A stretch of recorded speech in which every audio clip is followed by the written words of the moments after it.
genética com heredograma. Interessante essa questão, né? Ó, o heredograma abaixo mostra uma herança da síndrome de Nance Horan. Ô, Jean, poxa, eu tive aula na escola e o professor não falou sobre essa doença, sobre essa síndrome. Gente, não precisa falar sobre essa síndrome. Eu também não falo sobre ela. A gente não precisa falar de todas as doenças, todas as síndromes genéticas. A gente precisa falar do assunto em si, tá? Você precisa olhar para esse heredograma e ver que ele tem dicas. Ele tem dicas. A questão disso é uma condição genética rara. Opa! Se é rara, já dá uma dica boa, né? Se é rara, pessoal, vai ser mais fácil ser recessiva do que ser dominante. Concorda comigo? Já que ela é rara. Então segue essa dica aí, importante para vocês.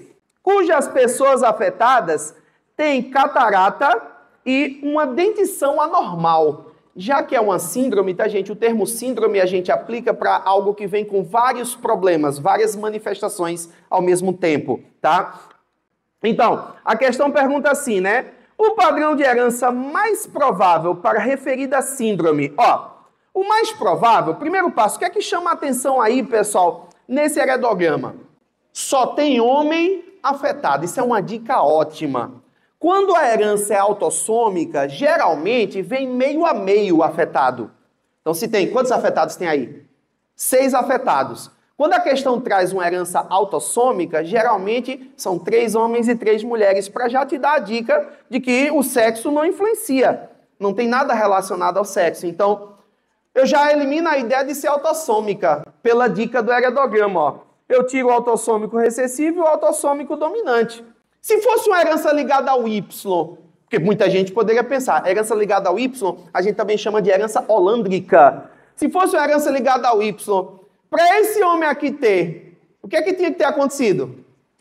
O pai dele tinha que ter, porque ele recebeu o Y do pai. Então, todo homem afetado teria que ter pai afetado também. Então, eu vou descartar a herança ligada ao Y, porque algumas pessoas podem ter pensado nisso. A herança ligada ao Y é um tipo de herança restrita ao sexo. Na herança ligada ao Y, só homens vão aparecer afetados, mas nesse caso específico, eu vou descartar a herança ligada ao Y, porque, ó, gente, o Y desses 2 rapazes aqui, o Y desses 2, veio de quem? Veio do pai. Então, tinha condições dos 2 serem afetados e o pai não ser? Entendeu a lógica? Se só tem um Y, não. Então, eu descarto a ideia de ser uma herança ligada ao Y. Ficaram 2 alternativas, pessoal. Herança ligada ao X dominante e herança ligada ao X recessiva.